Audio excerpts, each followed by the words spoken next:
Here's a tale to help you get to sleep. Don't be scared that you won't like it, just be glad it's free. Hello? Oh, hi. What's that? I'm not allowed in the Remember Salem shop anymore. Well, why not? Oh. Oh, well, yeah, that's a good reason. Oh, hey, I gotta go.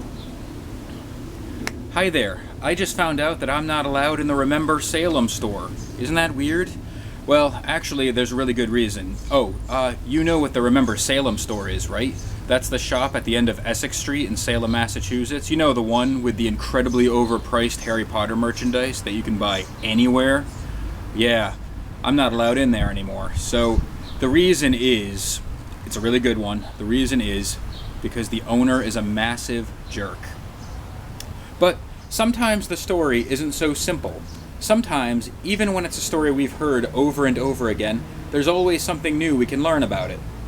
Like today's story, The Seed She Was After. Even Hades had to smile. The short sleeves of her simple, well-worn dress revealed the developed arms of labor's constant bedfellow. Her face, lined with dignified wrinkles and crowned by short, curled, gray hair, was a portrait of defiance to the vanity of Olympus. Not so unusual, as many gods preferred a more down-to-earth appearance, she was still more pleasing to behold than Hephaestus. Demeter invited him to sit down. "I'm so glad you came." The chairs and table were unremarkable, domestic, factory-made. Unlike the gazebo, with its smooth marble floor and ceilings of clear glass, vines growing straight from the ground, forming intricate railings and windows that overlooked the vast gardens surrounding them. Flowers of every color grew from the walls, testifying to the dramatic flair of all gods, no matter how human they claimed to be. All of her servants were busy tending to the orchards, groves, and fields. Out of respect to her, Hades didn't balk at pulling out his own chair, doing so without using his powers. A wonderful blend of herbs and spices danced together within the teapot, creating the most sought-after beverage in all the pantheons. If musical instruments produced an aroma, then his nose was the front-row seat of an opera as she poured the cups. Sweeter than nectar and ambrosia, more celebrated than mead, more invigorating than jade juice, even Hermes slowed down for a cup of Demeter's tea. Demeter sat down, offering him a plate of sugar cookies. He took one and found it to be quite tasty. "I didn't know you baked," he said. She smiled. "A worshipper in the 21st century brought them to my temple. She came all the way from the Bronx." "How wonderful." Hades would also have worshippers in the future. "Now, let's get to the part where you tell me what you want." To her credit, Demeter had the decency to appear offended. "I only wish to see you, Hades. How often do I see you these days?" A sentiment that would mean something if you didn't have access to the Elysian fields. She tisked and sipped her tea, but the pretense vanished once the cup was back in the saucer. "It's my daughter." "What of her?" "She has lashed out." Hades concealed a weary sigh with a sip. Was she dragging it out to entertain him, or was she really distraught? It was hard to tell, but there was no use in being impatient. "She tells me that Minth was asking for it," Demeter continued.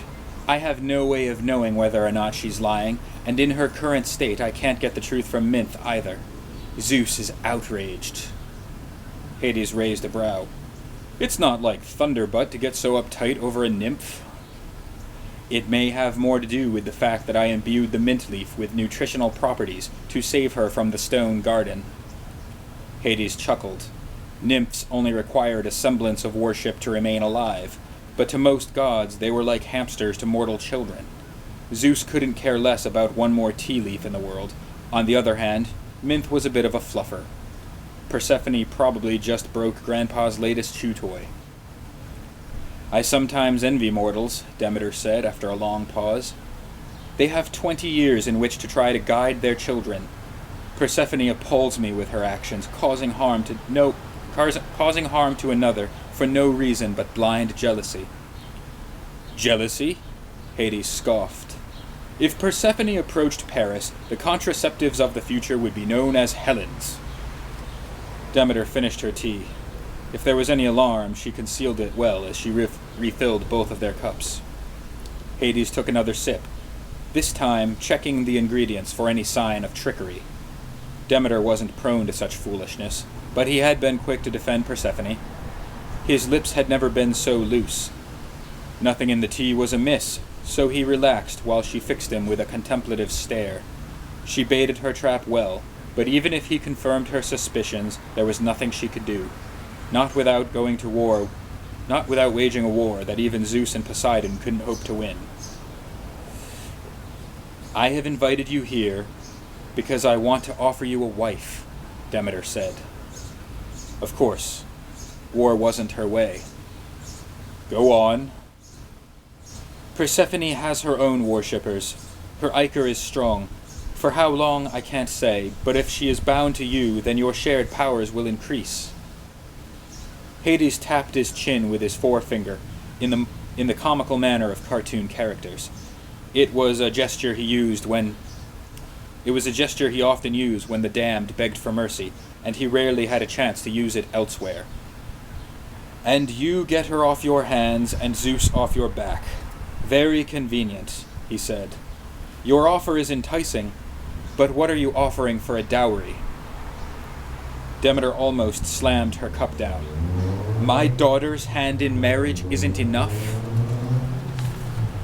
You're offering me a spoonful of frosting. You haven't baked a cake. Hades leaned back, crossing his arms. It amuses me how you attempt to sweeten the pot by offering me the residual power from her worshippers, when mine comes from an infinite source, the dead and the dying. For the eternal banquet I can give her, you think I would be satisfied with table scraps? A cloud blocked the sun, alarming some of the gardeners, who cried out. Hades feigned a long, contented sigh, as if the shade were a welcome relief, while Demeter fumed. Finally, she asked, What do you want? Your worshippers, Hades said, bluntly. Living, breathing, vibrant. You have your temples. Mere scraps again. If they're not dead or dying or tending to one or the other, then they're trying to talk to the dead.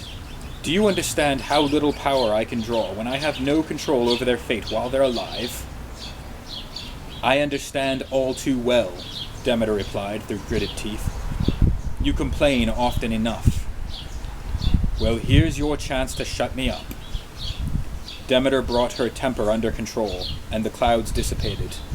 A cheer rose up from the garden, and Hades chuckled.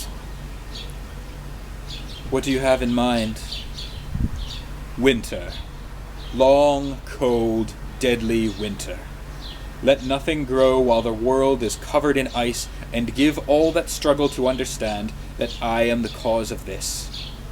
6 months. Demeter shook her head. Zeus will never allow it. You may have your winter for 1 month. 1 month is worth the tea and biscuits alone, Hades said. But you have a rambunctious daughter to betroth, and I think there's more to the tune of 5 months. But the mortals need time to harvest. You'll be drawing power from me as well. Don't forget that I'm her mother.